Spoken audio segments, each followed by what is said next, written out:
Halo semuanya, nama saya Cynthia dan saya adalah salah satu korban tenggelamnya kapal Tiana Lifeboat yang untuk kedua kalinya di Flores, Labuan Bajo. Jadi saya akan memberikan video testimoni saya mengenai kasus penipuan yang mengakibatkan saya dan keluarga saya serta 10 WNA lainnya nyaris tewas. Jadi ceritanya seperti ini.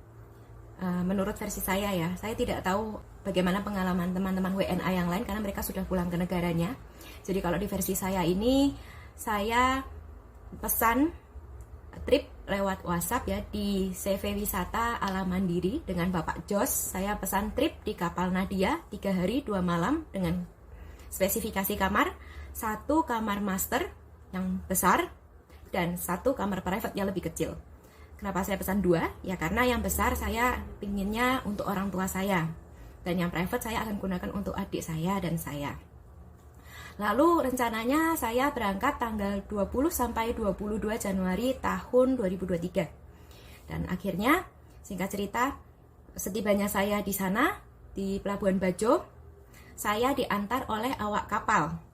Ya, diantar oleh awak kapal, saya nggak tahu siapa itu, sepertinya kayak joki sekoci seperti itu. Saya yang nanya, Pak, apakah kapal yang saya tumpangi nanti adalah kapal Nadia sesuai yang saya pesan? Dan mereka bilang, enggak, kamu nanti naiknya kapal Tiana. Terus saya bingung, kok kapal Tiana? Kan saya pesannya kapal Nadia. Di situ saya udah agak emosi karena saya tertipu gitu loh. Terus awak kapalnya bilang, nggak apa-apa, itu kapal Tiana ini baru. Ternyata waktu itu saya nggak tahu kalau barunya itu baru ditarik dari laut, direnovasi, terus dikeluarkan lagi untuk berlayar. Itu saya kira itu benar-benar baru. Ya, bukan baru karam ya. Terus saya udah di tengah laut, karena kan kapal besar kan nggak mungkin kan parkir di pinggir, dia agak ke tengah laut seperti itu. Jadi saya terpaksa naik ke kapal Tiana karena sudah di tengah laut posisinya. Lalu ternyata saat saya cek kamar, saya langsung marah-marah karena kamar yang saya pesan tidak sesuai, karena semuanya sangat kecil dan beda banget sama kamarnya kapal Nadia. Jadi saya dikasih dua kamar private yang lebih kecil.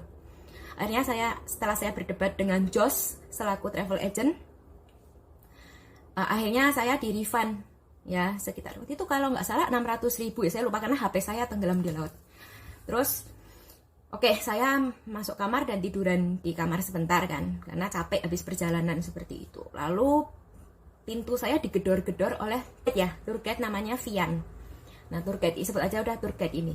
Nah, jadi si tour guide ini minta saya pindah kamar di bawah, jadi kapalnya tuh dua tingkat. Sebelah sini itu ada kayak area makan, terus kamar, ruang mesin, dapur, lalu di atasnya baru kamarnya lebih banyak seperti itu.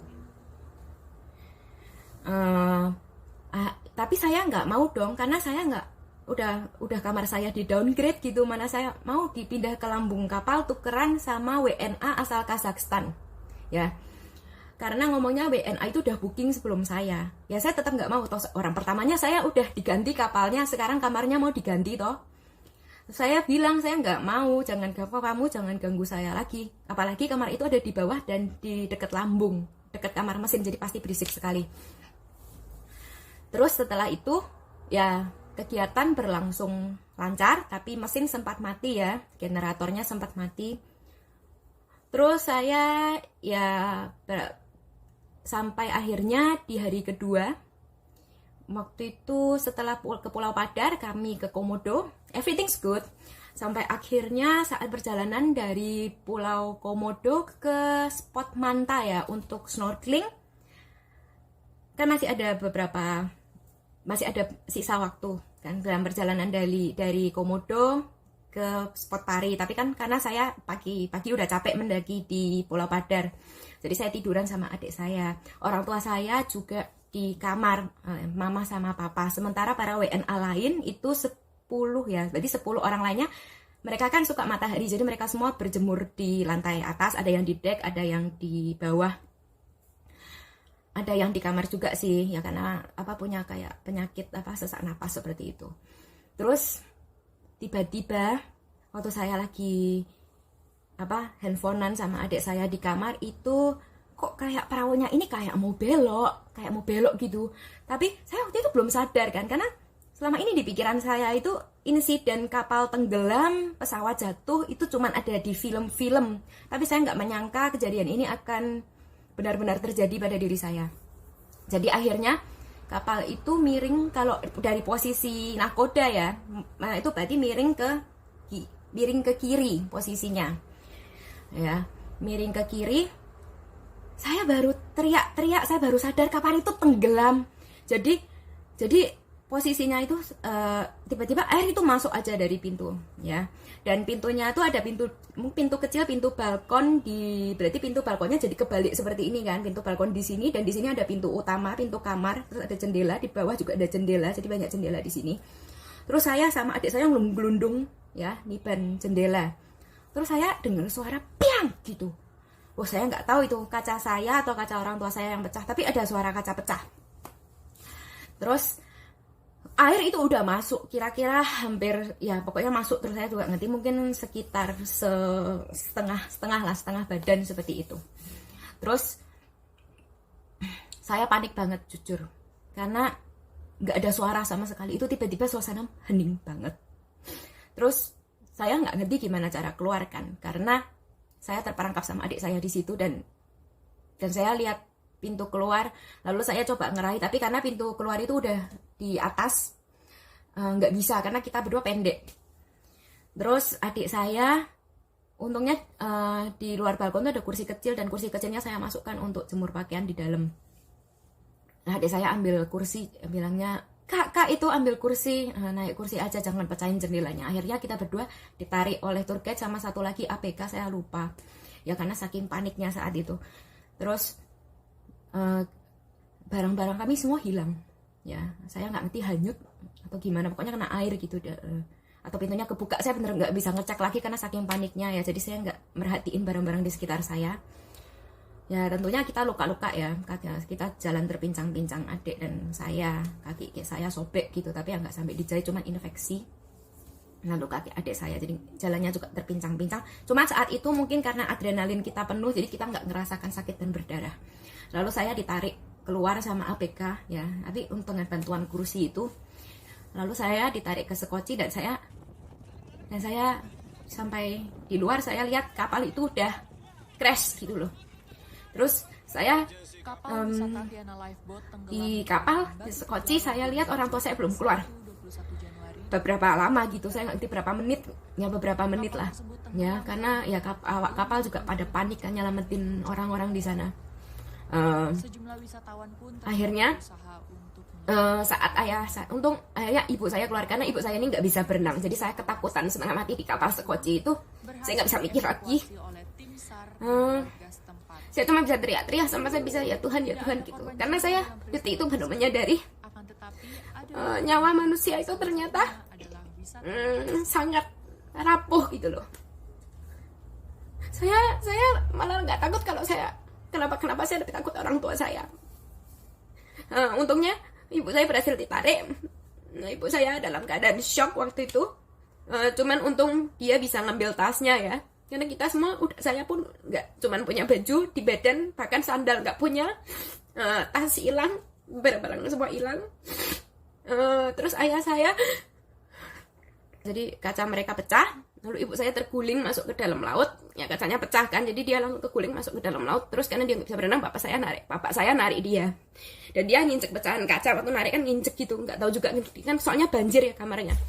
Terus bapak saya dorong ibu saya ke atas, karena di dalam kamarnya nggak ada kursi, karena kasurnya kebalik semua, nggak bisa bancik apa-apa lagi. Terus bapak saya waktu itu cuman taunya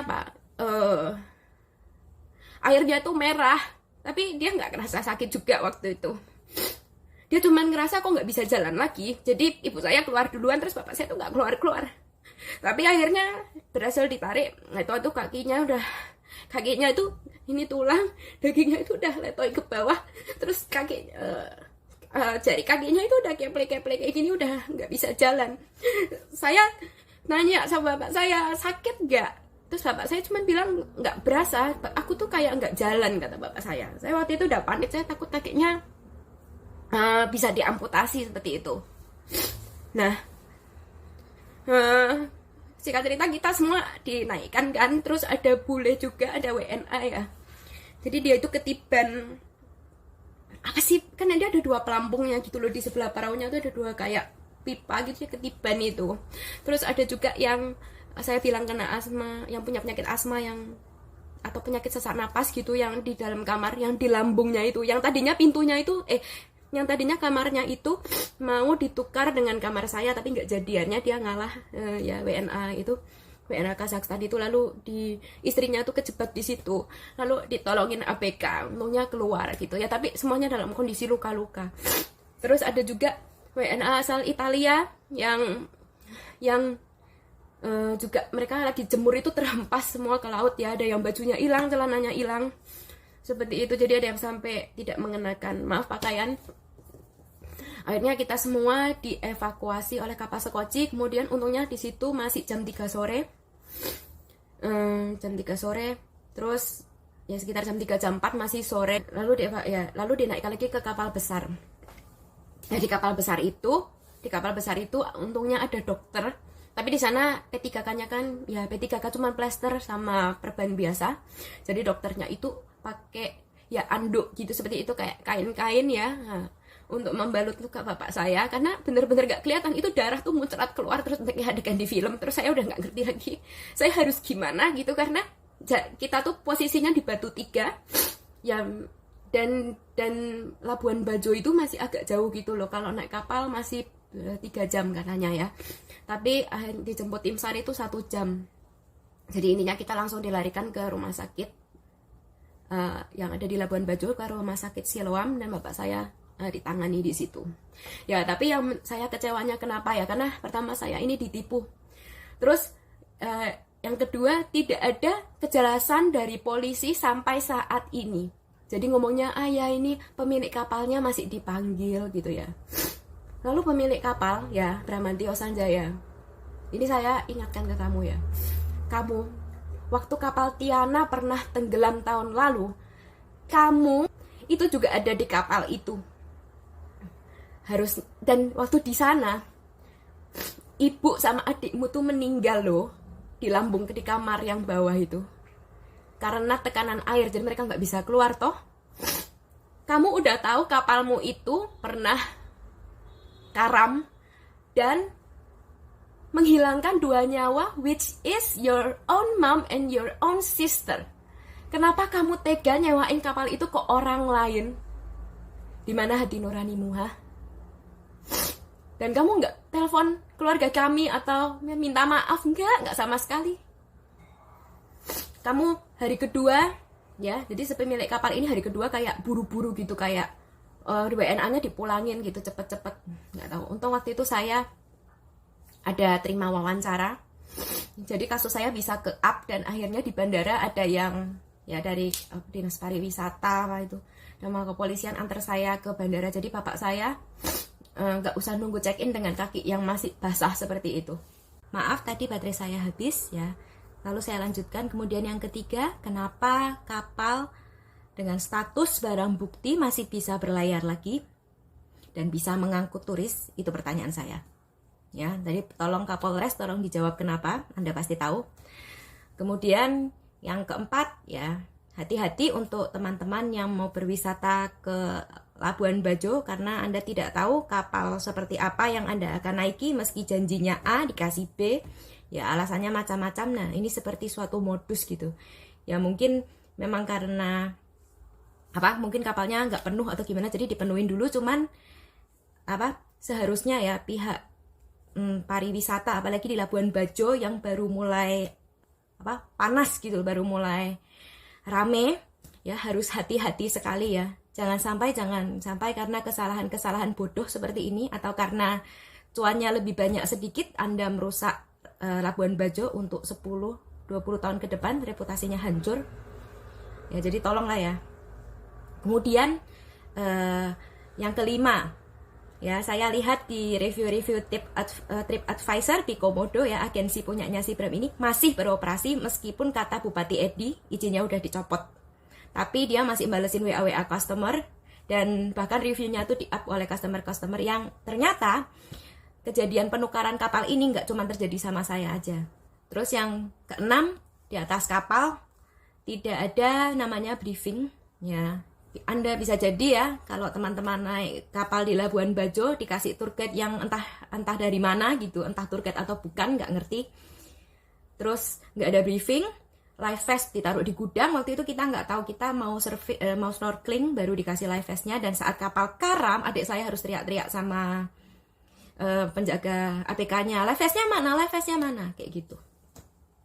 Terus juga tidak ada peralatan yang memadai atau peralatan keamanan, dan bahkan saat kapal karam ya tidak ada alarm atau sinyal apapun. Jadi kalau misalnya ya kejadian yang saya alami ini sama seperti kejadian mungkin belum sampai setahun yang lalu ya, ketika kapalnya tenggelam saat subuh itu, teman-teman bisa bayangkan sendiri di laut itu gelap gulita, sama sekali nggak ada cahaya kecuali bintang. Dan ya bintang itu seterang apa sih? Ini untungnya saya kejadiannya siang. Coba kalau saya malam-malam, mungkin saya dan keluarga saya udah nggak selamat. Jadi memang berkat dari Tuhan juga kita masih selamat sampai hari ini. Sebenarnya banyak hal sih yang saya harus sampaikan. Ya, terus warga lokal Bajo juga tolonglah kerjasamanya ya, jangan saling tipu menipu. Karena mungkin rezeki Anda banyak saat ini, cuman kalau Anda menipu orang gitu, atau dengan sengaja Anda tahu barang ini jelek tapi Anda jual ke orang dan ternyata ada masalah, ya itu rezeki Anda akan putus dan susah untuk dibalikinya. Saya yakin karma pasti berlaku. Oke Bram dan Ayu Anjani, saya tahu kalian sekeluarga. Waktu itu Ayu Anjani juga nangis-nangis di itu ya, ibunya meninggal ya. Dan sekarang kapalnya direnov lagi, dimodel lagi, kemudian disewakan lagi kepada turis. Dan pas kebetulan setelah barang bukti itu dikeluarkan ya, pelayaran seminggu pertama itu pas grupnya saya, dan pas kapal itu tenggelam lagi untuk yang kedua kalinya. Jadi maksudnya apa Bram? Nah, nyawa kita cuman main-main untuk tes uji coba kapalmu yang pernah karam itu atau bagaimana? Nah, jadi menurutku nggak usah lah munafik lah, kayak keluargamu sendiri aja meninggal di kapal itu terus kamu kayak bersedih banget, terus tapi kamu mencelakakan nyawa orang lain, menurutku hypocrite man. Dan sekarang terakhir kali ya saya tahu kapalnya tuh sudah ngapung lagi ya di Syah Bandar. Cuman saya nggak tahu dengan tujuan apa, dengan tujuan renovasi kah, atau mau dipakai berlayar lagi kah, atau ditahan kah? Ya saya harap teman-teman media dari Labuan Bajo bisa mencari tahu informasi ini. Jadi warga Bajo, ayo kita ciptakan lingkungan pariwisata yang sehat ya, supaya kedepannya Bajo bisa lebih maju lagi seperti Bali contohnya. Ya, tapi tentunya emang harus ada pembenahan mulai dari diri kita sendiri. Kalau memang kalian mengetahui ada oknum yang nakal gitu atau memanfaatkan celah yang tidak seharusnya dilakukan, ya kalian nggak boleh diem aja sih, menurutku kalian harus speak up ya, dan berdiri bersama menjadi suatu kesatuan masyarakat yang kokoh supaya kalian nggak gampang diinjek-injek oleh orang. Kalian harus laporkan kejadian tersebut dengan berani. Karena diam dan tidak melakukan apa-apapun itu lebih jahat daripada yang melakukan. Oke, sekian dulu dan terima kasih.